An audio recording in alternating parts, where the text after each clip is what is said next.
Hello, everyone, and thanks for joining today's webinar, Learning from Disaster, How a Positive Safety Approach Saves Lives. My name is Cassie Bolter, and I'm the Events and Partnership Manager at Sentis.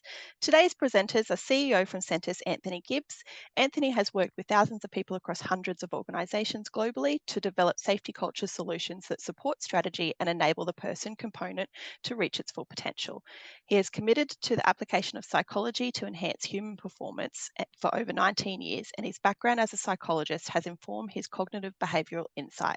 Joining Anthony, we have Dr. Vanessa Thiele, who is an expert in resilience, health behaviour change, positive psychology, and motivation and engagement. She works with organisations to optimise performance and manage and socialise change in the workplace. Thanks again for joining us, and I'll now pass over to Anthony and Vanessa. Thank you, Cassie. It's really great to have everyone online to have a conversation with us about how we can apply a positive safety culture approach to get more people home safely. So I'll invite Vanessa just to move through the Hi, everyone. slides. Wonderful to be here today.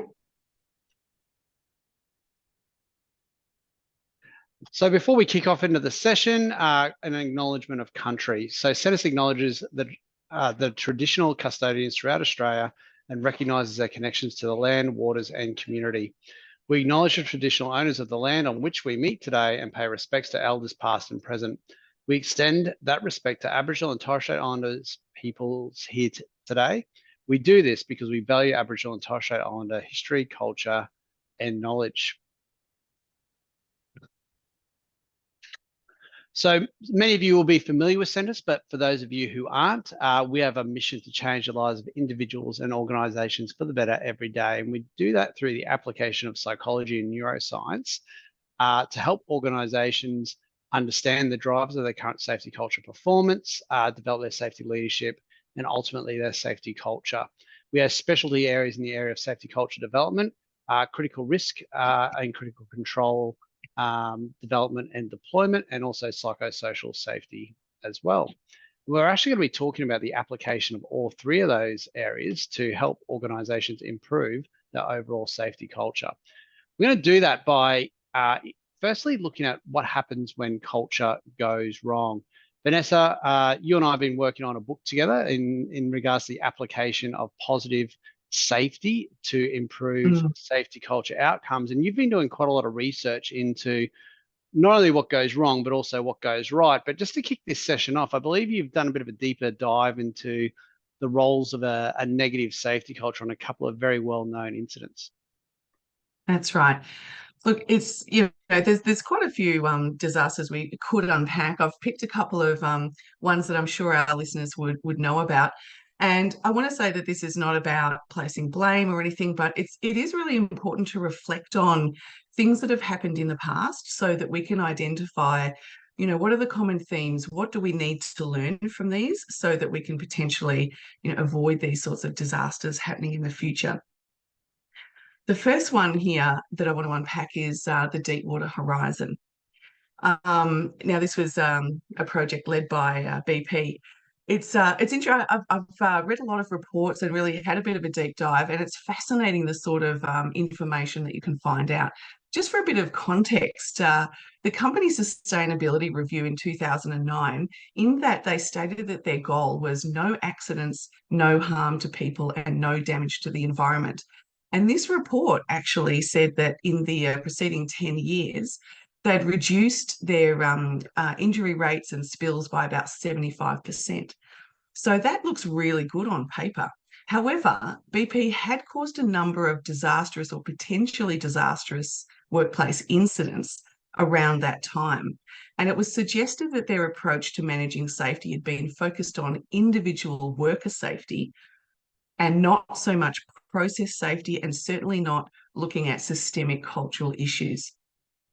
And so the rig that they were operating had around some 390 urgent maintenance issues. And this was forcing workers to constantly be using workarounds or finding ways to keep their systems online. Some of the electronics and the computers were so outdated that they were constantly breaking down. So this would have been, really, really difficult to work with. there was obviously competing interests around cost, time, and safety, and a number of stakeholders involved. It would have been a very complex sort of situation. You know, you've got stakeholders from BP, Transocean, Halliburton, and they're all working together. And from the reports I've read, there was a real breakdown of communication there. So they failed to communicate adequately across these different teams. And they also had some competing priorities, if you like. So people were making critical decisions without a full appreciation of the context in which they were being made. There's also reports of CEO messaging that was inconsistent with safety. The CEO, Tony Hayward, has obviously given a lot of presentations and speeches to the organisation over time. And there's actually been an article that has investigated and really analysed this CEO speech. And, what they found is that while the CEO has actually said that safety is a priority here and there, the vast majority of his focus has been around cost cutting, financial matters, and organisational efficiency. So that kind of contradicts this safety messaging. Another factor that was involved here is that the people operating this rig, many of those leaders were very new in their roles. And just to, I found this very stark anyway, that the wells manager, 6 months in his role, the drilling operation manager was 18 days into his role, the well site leader, 4 days, and the drilling engineer team leader, 18 days. Now, I don't know about you, Ant, but I'd be a little bit concerned if there were so many new leaders operating this very complex structure. It really makes me wonder about, had they had time to get their heads around the role? Did they have that,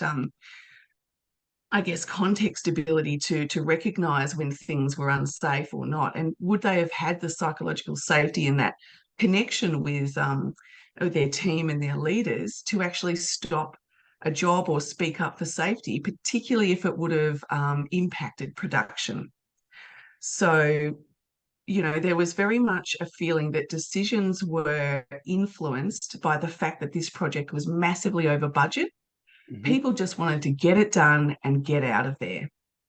Yeah. Is that your understanding of this case, Ant? Look, I think you've unpacked it really well, Vanessa. And as I think about this from I guess leading an organisation perspective, it's a really common challenge that we see businesses have when you focus on measuring and determining whether you're safe or not through the absence of harm or incidents, right? So, if nothing happens, we're great. But when you dig into this, what you've actually identified is that if we've been actually looking for the presence of safety as opposed to the absence of harm, the view and the lens on this entire operation would have been entirely different, right? Like all the uncompleted maintenance, all the challenges around production pressure, and not being on budget, the inadequate communication and escalations of concerns and issues, as well as the worker experience. They're all things like, if you're out there actively asking the question, where do I see the presence of safety? You probably have a couple of red flags pop up there. But if your entire focus is on the absence of harm, it creates a very different lens and a very different perspective. And as we often talk about, you actually create that inattentional blindness from a brain perspective. You're looking for something very, very different. Absolutely. So let's have a look at a really different case. And this is the Ocean Gate vessel, the Titan, which we know suffered a catastrophic implosion with 5 people aboard, including the CEO, Stockton Rush. So this is starting to get really investigated and unpacked. And what we've seen is that there was a failure to prioritise safety and thorough equipment inspections. We know that there was people in this team and in this organisation knew that there were potential issues with the submersible's structural integrity. So it was made out of titanium and carbon fibre versus steel and other things that would usually be used for submersibles. but they chose to disregard that. And in fact, the CEO, Stockton Rush, admitted in a 2021 interview that he'd broken some rules when it came to, and it's a quote, when it came to construction of the vessel.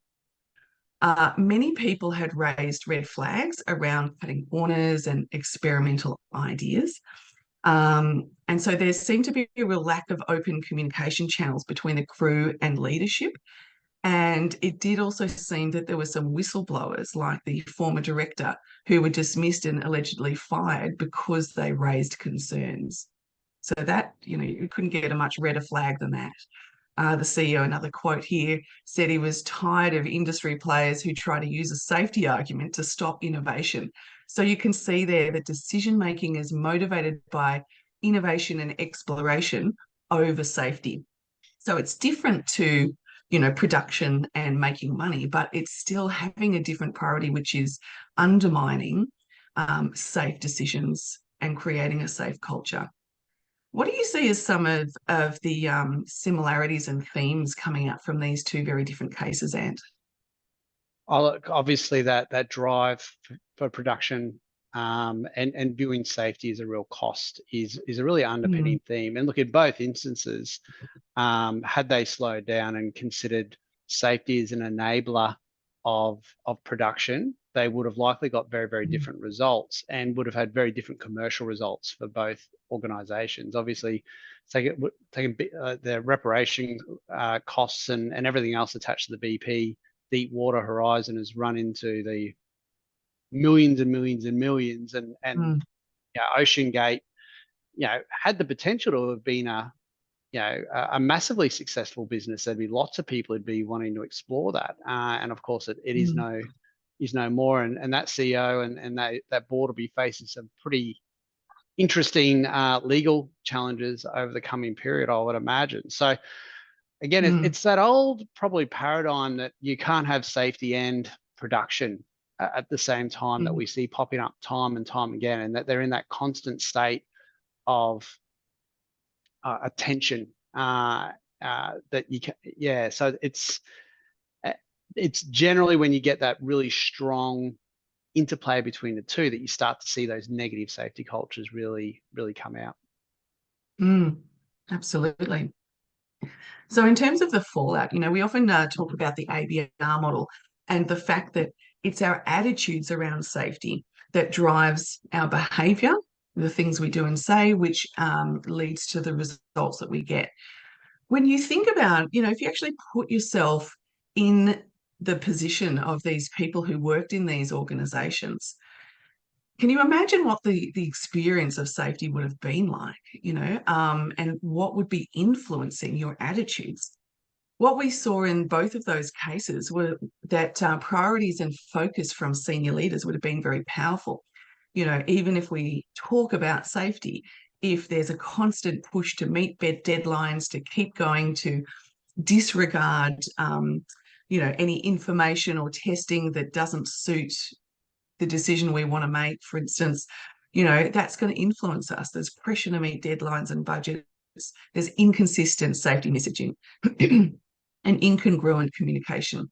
So influenced by this context and these factors, that's going to influence the attitudes, which likely lead to behaviours like cutting corners, unplanned workarounds, not speaking up and stopping the job when people know in their gut they really should. And that is the perfect storm for catastrophic outcomes to occur. So what we really need to do here is shift from a conventional safety approach into a positive safety approach. And we'll spend a little bit of time talking about that. You may have seen this before. This is our continuum of positive safety. And what we can see there is conventional safety is on one end and positive safety is on the other. What we need to do, conventional safety is really around defining safety as an absence of injury. And there's a real push to get people to comply with rules and regulations. But what we also know is that for the vast majority of organisations, we still have a very negative safety culture. Now, it's interesting because, there's two types of safety behaviours people can engage in. There's core safety behaviours. It's following rules and regulations and procedures. Now, we can mandate people to do those, and we can expect compliance from people, and that's fine. However, there's also safety participation, and that is volunteered behaviours like, having a safety conversation with your colleague because you notice that they're doing something that's a bit risky or a bit unsafe. It's speaking up to stop the job, or speaking up when you have concerns around safety. It's sharing ideas and being innovative and challenging the status quo. Why don't we do things this way, and could we try this? We're only going to get those that safety participation in that positive safety end of the spectrum, because they're not things we can mandate people to do. That actually relies on culture. And so this is where, positive safety is about, yes, we want people to comply with regulations and procedures, of course, but we want to create a culture in which people want to give more. They want to be collaborative, and they see themselves as citizens, and want to demonstrate that behaviour. So positive safety is about having the courage and conviction to set those conditions where people can actually practice optimal safety. Employees, teams, and organisations can flourish. So what this sort of looks like at the extreme ends of this continuum is that, and we see this a lot in, safety was once done a long time ago. There was a lot of managing safety behaviours. So very much a command and control style of leadership, very autocratic, you tell and correct, don't give a lot of space for people to participate in safety. Often there's been a bit of a mindset of production over safety, or we see those things as in competition. And I think that we can all reflect, we've seen cases where, people can talk about safety and say it's important, but as soon as projects are over budget, or there's something that is causing production problems, all of a sudden safety is kind of on the back burner. And what we need to do is just get on with the job, right? Safety there is the absence of physical harm, and we do tend to be motivated by those external factors of metrics, bonuses, looking good on paper. What we want to shift into is a positive safety approach where we're actually leading positive safety attitudes. And what that looks like from leadership is it's leaders who demonstrate active care. They take a collaborative approach. They invite participation. And so it's kind of a power with rather than a power over sort of approach of leadership. We're leading in a way that people can get into a space of having a safe, well, and engaged brain. And we're motivated to get the best out of our team. And so there, the focus is safe production. We don't see those things as competing, but we see safety as a lever to be able to get actually the best out of people and the best production that we can. So it's a little bit of a different lens there. So I'd love to hear from the people on the line. How would you describe the safety focus in your organisation? Do you feel that perhaps the focus and the goal has been on getting people to comply? And that's okay. That's absolutely, we do need people to comply with rules and regs. That could be the focus. Or is it more that you feel you're pretty much at compliance and your target is reaching zero injury? Or it might be that you're aiming for a collaborative and participative safety culture. So choose one of those three options and tell us what reflects your current goals.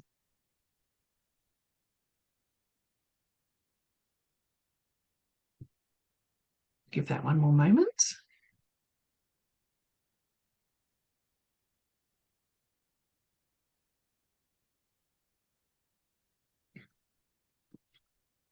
How's the poll going there, Cassie?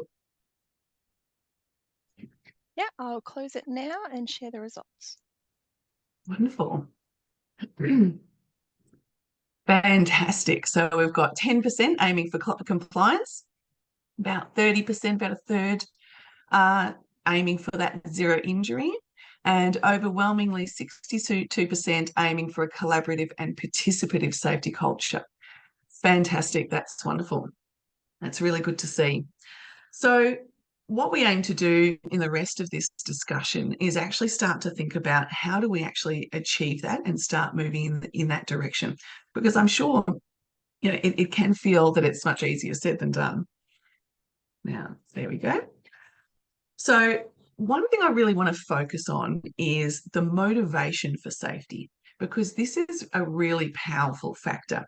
We often talk about the importance of focusing on what the benefits of safety rather than protecting us from something. Often, particularly in the past, we see organisations are focused on, the investment in safety has come from a motivation to protect ourselves from all the bad things that can happen. So on an individual level, it might be that I'm only investing in safety because I don't want to be injured. I don't want to suffer psychological pain. I don't want to lose my life. Okay. From a leadership perspective, it could be that I'm choosing to invest in safety because I don't want to have to be the safety police. I don't want to lose my safety bonus. I don't want to do paperwork. So I want to avoid all of that negative stuff. And as an organization, that motivation is coming from a position of wanting to ensure that we don't have bad press, we don't get shut down by the regulator, we don't have to make payouts, etc. Now, what we see from that motivational source, this is actually called controlled motivation. So what that means, I describe it as I have to motivation. And so the example is there, I'm following safety protocols because I don't want to get my butt kicked. I don't want to lose my job. We don't want to pay out, have to pay out and get in trouble by the regulator. Now, that source of motivation can work, right? But it is short-lived. And people who feel that they have to take action or do a certain thing because they're sort of forced to, do so with a resentful heart. And that's why we see that as soon as leaders' backs are turned, people are no longer doing the right thing. And that gets us into a pattern of constantly having to micromanage and check up on people. And I sort of call this the junk food motivation, okay? Because it can motivate people to do things, but it's actually not a powerful source of motivation.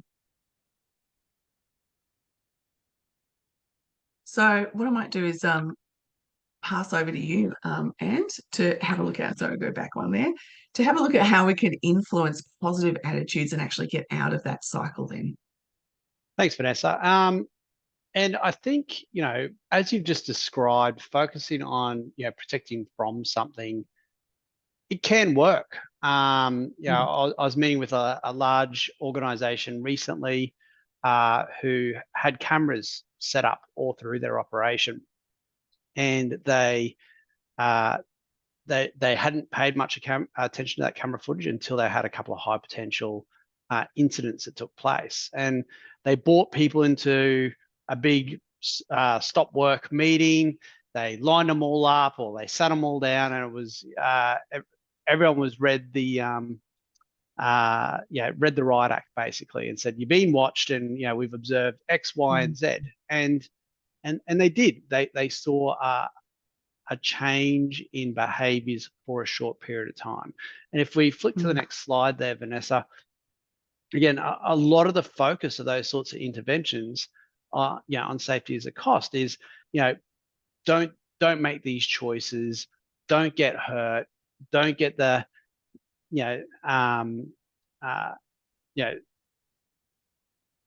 don't put yourself in a place of where you can get injured. There's a lot of command and control and direction that goes into those. It's a very dependent kind of cultural space, or what we'd call an externally motivated safety space. Very blame, very, very top-down orientated. Now, the interesting thing is, in this organization, when they started watching their cameras, this had an impact for a period. And when I said to them, okay, well, what have you done to recognize the positive behaviors that you're now seeing? Sort of crickets. So, the challenge is you will need as an organization to move through different stages of maturity, setting clear expectations, letting people know what's important, what they need to focus on, what's expected of them. These are all minimal requirements.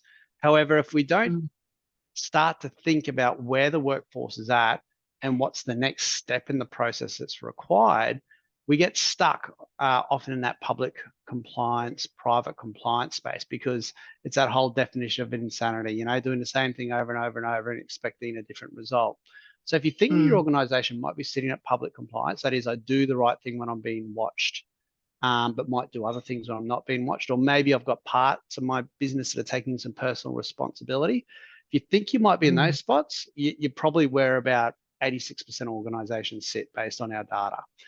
If you're there, then the opportunity is to start to look at, well, how do I start to transition the focus of my leadership and my culture and my culture, my organization over to more of a currency mindset? And if we unpack what a currency mindset looks like, it's starting to shift to things like, all right, well, let's stop talking about what we don't do, but let's look like what we do. All right, what do we do as a team to keep ourselves and each other safe?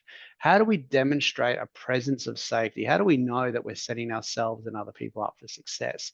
How do we as leaders and of the organization ensure that we're giving people the capacity and the capability to invest positively in safety?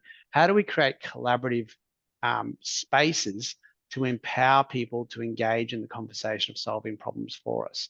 Are we going out there and hunting the good stuff and recognizing that good work? Like in that example that I shared earlier, in that large organization, if we do start to see a shift in behaviors, what if they were to actually go out and actively say, hey, we saw that you've gone above and beyond in this set of circumstances to control the risk. And what if they treated, what if they investigated the good stuff and put the same amount of attention onto the good stuff as they had previously put onto the not so good stuff? Again, this transition through cultural maturity is a journey, and it takes different stages of consideration. There's not a one-size-fits-all approach. But once we get to that point where we're at that tipping point, it is about, all right, well, let's dip our toe in the water and look at some of these opportunities to see safety as a currency. And from a brain perspective, V, as you know, this will have a very different impact on how people experience not only safety, but their relationship with the organization and their leaders, yeah? Absolutely. So, as we know, and we often talk about, our brain is hardwired to look for threats and rewards. The number one job of your brain is to keep you alive. So it's always looking for threats in your environment. And of course, they can be physical threats, but also they can be social threats. So when we consider the experience of safety in the workplace, we've heard lots of stories where the experience of safety is actually quite threatening in and of itself. I just spoke to someone the other day who was talking about a really large workplace, over 1,500 people, that all drive into the work area by this huge sign that's erected, and on there it's got an electronic counter showing the days of LTI-free or injury-free days on there, and say it's 473. You do not want to be that bloke that sets that counter back to zero. So safety, being involved in an incident or a near miss, is extremely threatening, socially threatening in and of itself. It could be that people fear repercussions because they've seen people who've made a mistake or had an incident get a window seat home. It's things like this. So the experience of safety can be very threatening, or it can be very rewarding. As you mentioned, it could be someone that speaks up about a safety concern. If they get recognition and acknowledgement, if they get a bit of thanks from their leader, great pickup, mate, well done, that's actually going to be a very rewarding experience of safety. So we really have to consider the experience of safety on a brain perspective. And this is our model. We actually have a model of the safety experience. This helps to unpack the different dimensions that are going on here for the worker. So when the worker interacts with the workplace and their job role, there's physical elements of that experience. So it's things like the actual work environment, whether they work outside in the elements, whether they work in mining where there's night shift and, 14 days in a row of 12-hour shifts, those sorts of different elements. Then there's the social element, which is it relates to how people interact with one another. So here, communication, leadership, and the feeling within the team is really important. Is there bullying and harassment and inclusion and diversity issues? Or do they feel really connected, a sense of belongingness, a feeling that they have trust and respect within their team and their workplace? And then there's the psychological element, which is the internal world of the individual. So it's one's own level of resilience, well-being, their engagement, their feeling of connection with meaning and purpose in their role, their mental health and psychological safety. So all of these factors are going on and form the experience of safety for the worker. There's also a lot of interplay here. So you can imagine that in some work roles, there could be elements in that physical experience which are quite challenging. For working underground or working shift work is something that can, be challenging. Or some of us have very demanding, high stress job roles. Now, this is where the interplay of the other two come into it. If I have a very challenging job role or work in a very tough physical environment, if I have a fantastically supportive team and a great leader, then that's going to boost my psychological resilience. I'm probably actually going to be thriving in that role. However, in the same context, if I feel very uncomfortable in my team, maybe there's a bit of harassment going on, maybe I really don't feel that my leader has my back, then that's probably going to have a flow-on effect to the psychological experience where my stress levels are high, my resilience is really beaten down a little, and then that safety experience is going to be vastly different. So the safety experience, you can think of it as a user experience. What's the user experience for people within the roles and the work context that you have?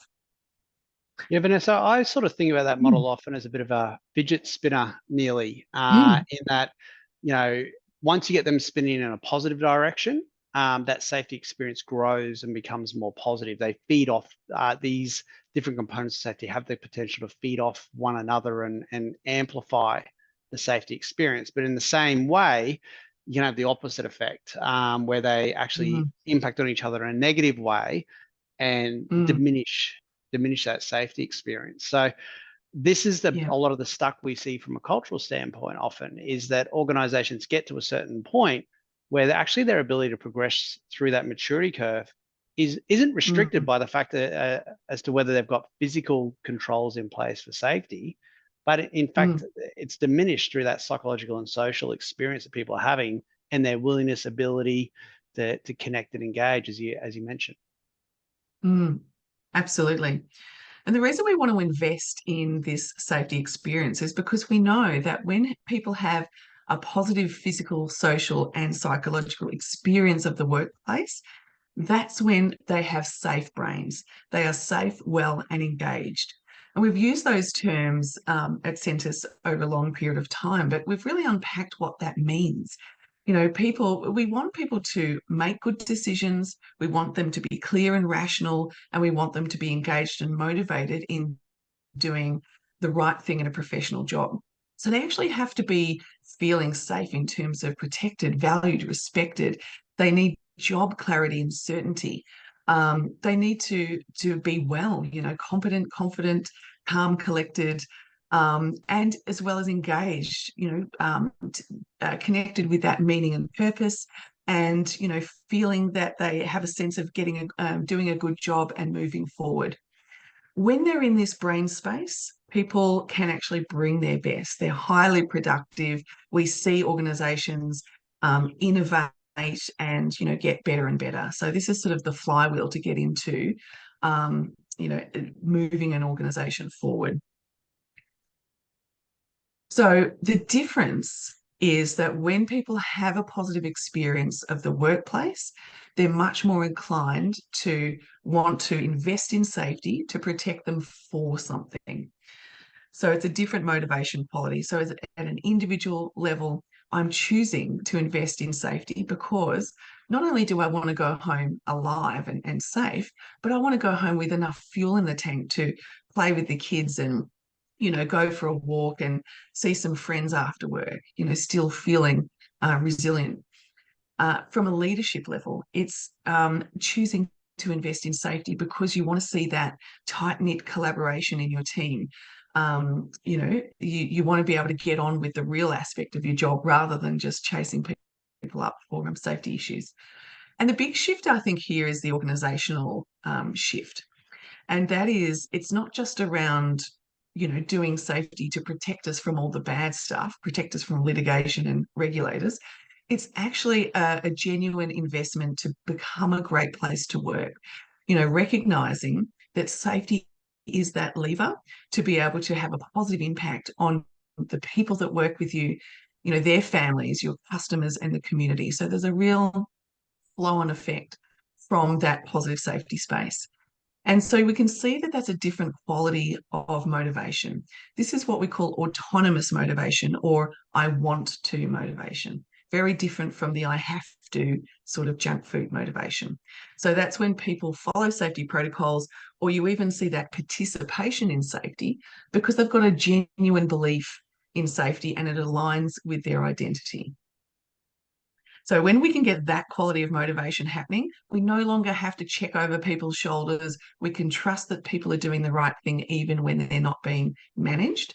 And people go above and beyond the minimum safety requirements.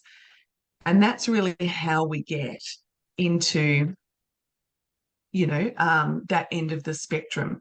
So this is the real lever, I think, to be able to get past that sticking point of the zero meeting compliance and into that collaborative and citizenship end of the culture. So I invite you, if you haven't done this before, I really invite you to use your phone here and scan that QR code, and that will link you to our safety culture maturity quiz. So you can do that quickly online or after the call. Now, and let's talk about whose responsibility is it when it comes to avoiding the next disaster. Yeah, thanks, Vanessa. I might start this section by unpacking a little bit of data that some of our regular listeners and viewers will be aware of, but some of you also may not, and just applying it to a different context. So we have the fantastic opportunity at Sentis to work with a huge amount of organisations from across a large and broad set of industry. So I think we've got about 100 different businesses that we're supporting through their safety culture processes in different ways, shapes and forms just at the moment. So this particular study unpacks data from 73 organisations across the 8 different industries that are listed on the screen, 9 countries, and what it unpacks is a huge amount of data that we're able to collect. So you can see about 21 surveys completed. Now, that's actually a stratified sample group. The original sample group was about 60,000 respondents, and we actually made sure that no one particular group was overrepresented. Same sort of analysis process applied to the focus groups and the interview questions. So we're able to crunch all of that data, and we're actually about to release some new cornerstone content on this as well in the next month, as this is about a year or 2 old now. But the data was pretty conclusive as to what the drivers of a positive safety culture look like. So the site's doing well, typically kicked off with a very clear safety and mission and vision, and that often cascaded into their values as well. That aligned with a very strong management safety commitment. So there was a perception from the workforce that leaders were walking the talk, and that their behaviours and language were aligned with the organisation's mission and vision. They had better within team communication. So that speaks, Vanessa, to what you're talking about with the psychological safety and the social safety. And in fact, the report we'll be releasing soon actually shows a really strong correlation between the maturity of organizations' culture and those social and psychological connections. So stay tuned for that. Those, I guess, drivers above generally led to a stronger sense of safety responsibility from all people within the organization. So that mindset that I've got a 50% or I've got a portion of responsibility and accountability for safety.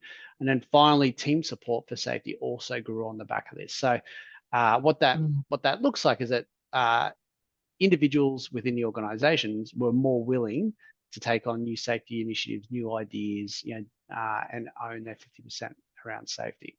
So what did these organizations do differently? Well, what they did differently to probably a lot of the organizations that are more in the negative safety culture space is they actually didn't look to blame the frontline leaders and the individual contributors for the issues that they had. In fact, the transformation of these organizations didn't start even the senior executives. It actually engaged initially the board and the CEO. And the vision for safety engaged the board and the CEO. And the dynamic that creates when the vision is created at that level is huge because of the types of questions and the types of focus that's created and the cascading effect of that. So if we move to the next slide, we'll unpack this a little bit more. So when we see an executive and a board, create and engage in a safety vision, what we see is that there's a more integrated focus around safety. The types of questions that are asked are different. And when that executive and that board goes out on site, they're going out there again, not necessarily hunting the good stuff, but actually going out with a level of curiosity and seeking to understand.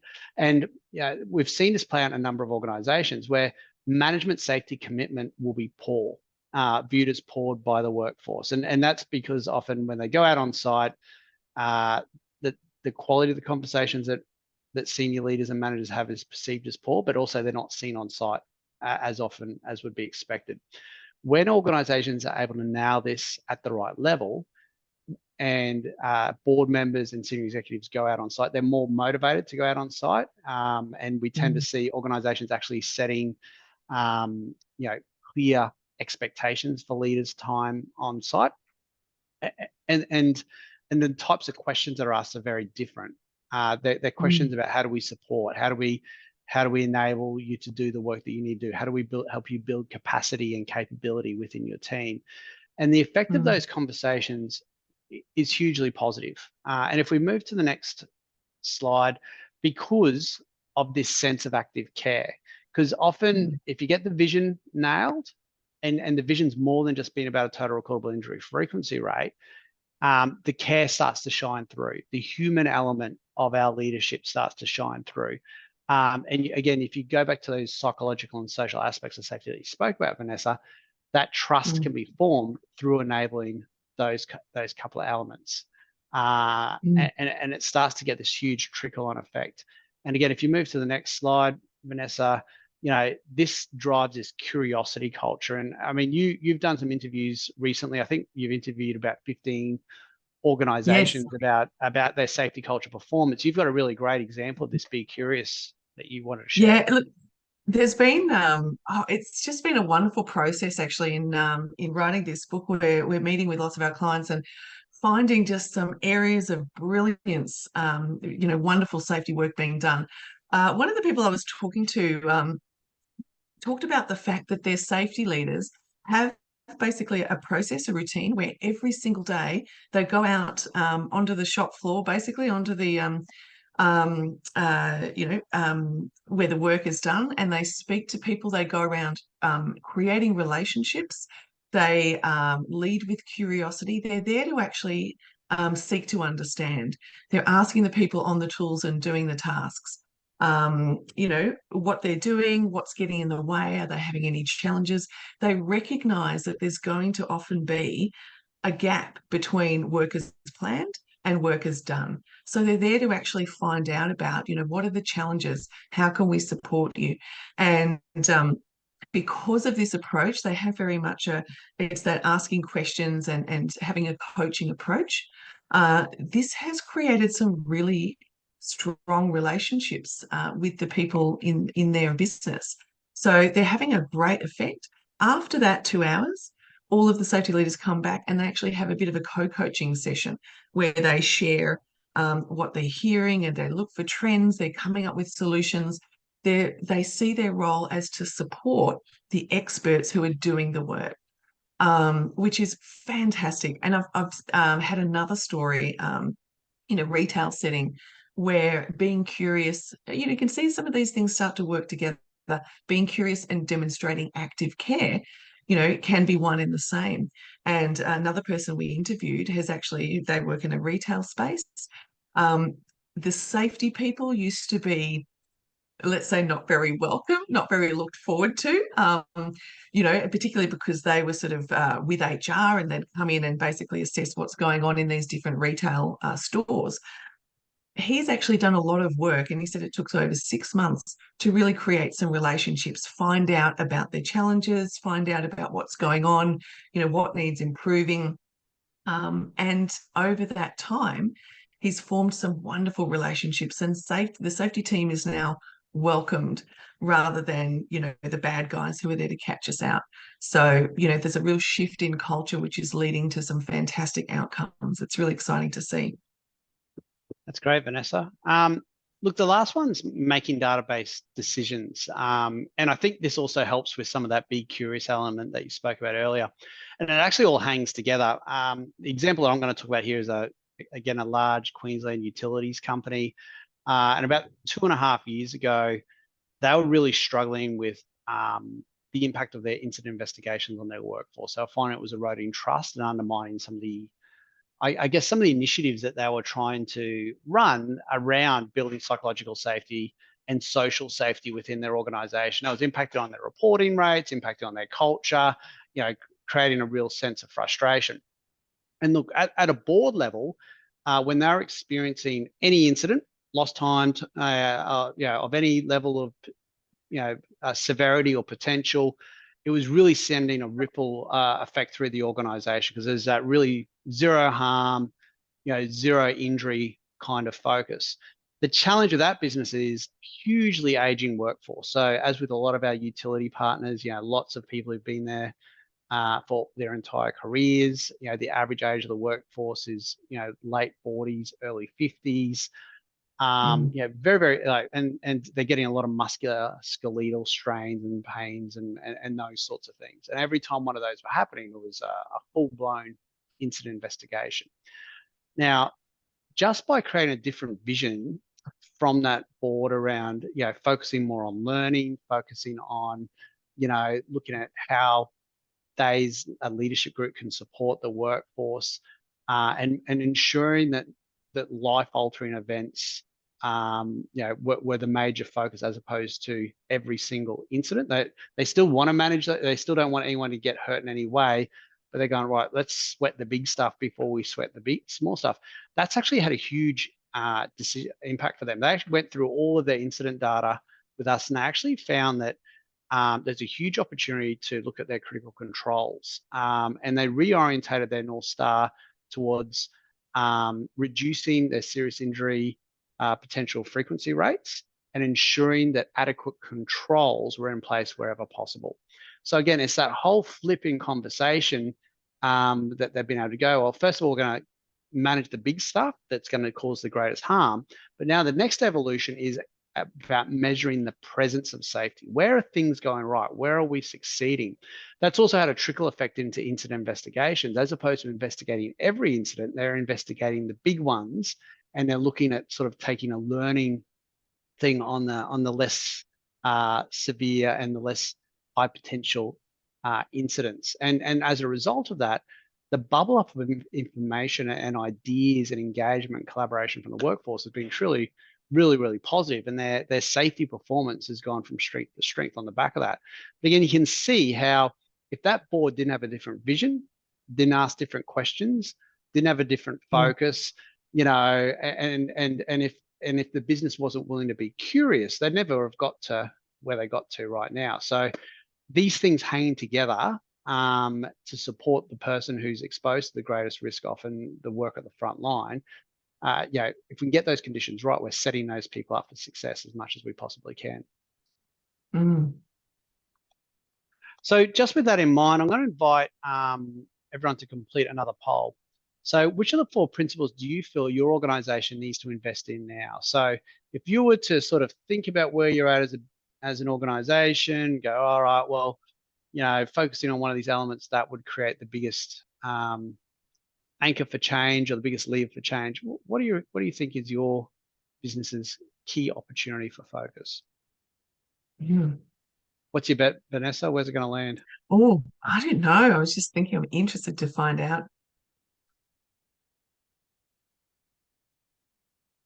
I think there's lots of discussions happening about data at the moment. Are we measuring the right thing? Does the data service?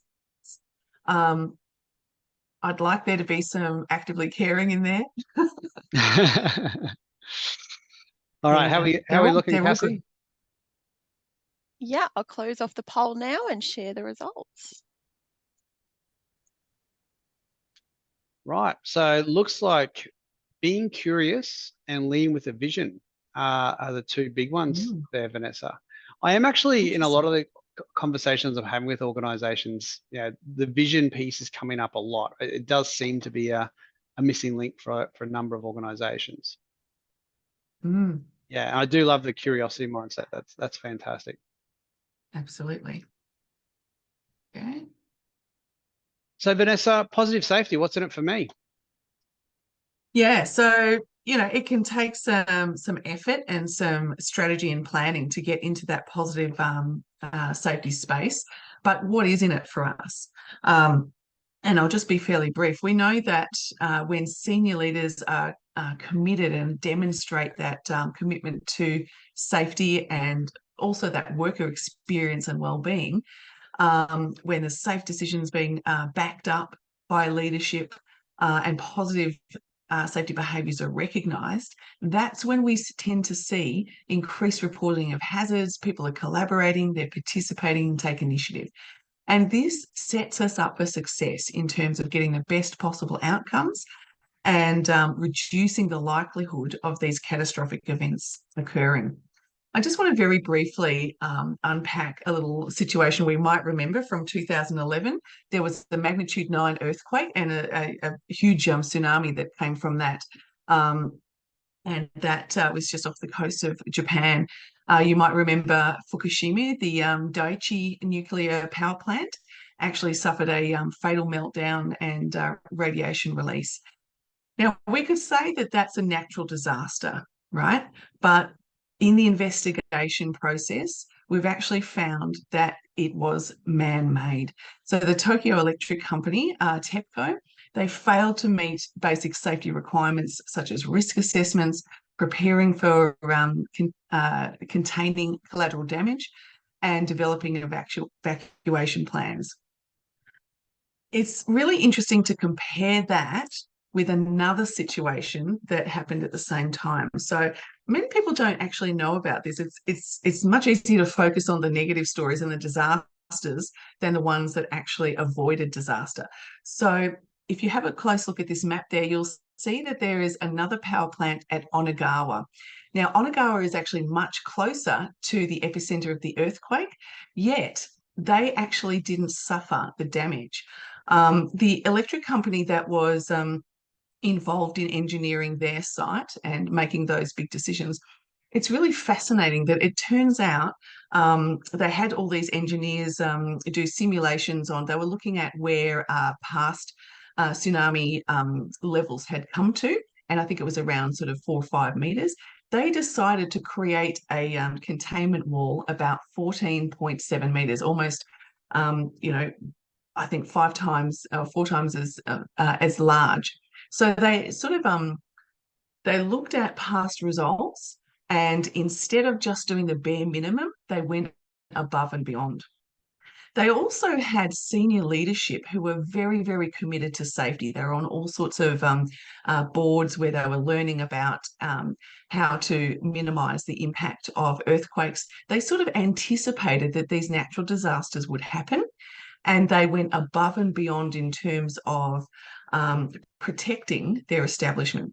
Really fascinating that power plant not only survived, it actually became a place of safe haven for the people around. So there were some 300 residents that lost their houses through this tsunami, and they actually sought shelter in the Onagawa gym facility.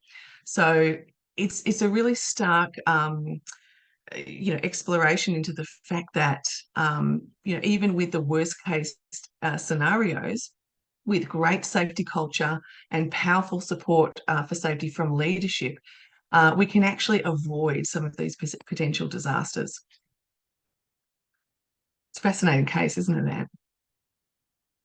Look, it is. And when you read the difference between the two, again, the executives in Onagawa took a very much a learning mindset. You know, they were constantly on the hunt to look at what they can learn from other issues that had occurred across the world, and put many of those mitigative controls into place.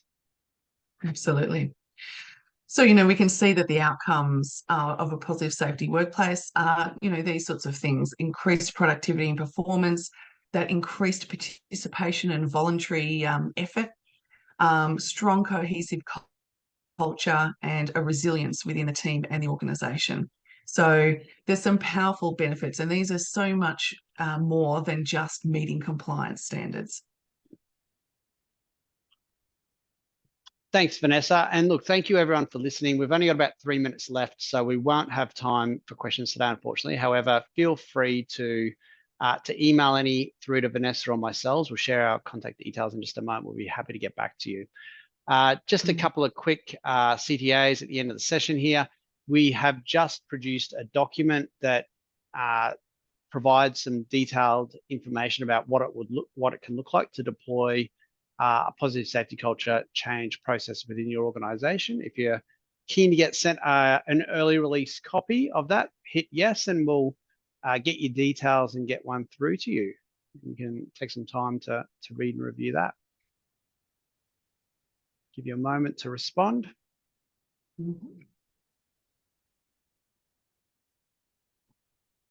Great, we might move on to the next one, please, Cassie. One of the key elements to creating a positive safety culture change that we encourage organizations to consider is get the data first up. So one of the best ways to do that is to complete a safety climate diagnostic process. Our safety culture diagnostic process has got a huge amount of benchmarking data and can give you comparisons from across a range of different organizations, industries, et cetera. Our process can be completed completely online and pulls through to a data analytics platform, which enables you to drill up and drill down to group sizes of up to 10. So you can really get in behind the data and understand what's going on and what's driving your current safety culture outcomes. It also gives you the ability to track progress over time. So if you can complete pulse surveys or retest, you can actually go into each individual item and department and see how you're tracking and how your initiatives are having an impact. If you'd like someone to get in contact with you and give you more detail on that, hit yes. Otherwise, feel free to hit no. Wonderful. Finally, we'll move to the last slide, Vanessa. Vanessa and I would love you to stay in contact and get in contact. You've got our LinkedIn accounts up there on the screen. Feel free to hit us on LinkedIn and make a connection. It'd be great to stay in touch, and email us through with any questions that you may have. Vanessa, thank you. Any final comments from you? Thank you. No, it's been really exciting to talk about these issues. I'd love to hear more of what people think, and yeah, keep the conversation going. Thank you. Thanks, everyone. Have a great Thursday, and look forward to hopefully catching you all again soon. Thank you, Anthony and Vanessa, and thanks again on behalf of Sentis. We'd like to thank you all for joining us. Our next webinar on psychosocial tips and learning is coming on the 9th of November, and invites will be out in the next few weeks. So until then, stay safe, everybody. Thank you. Thanks.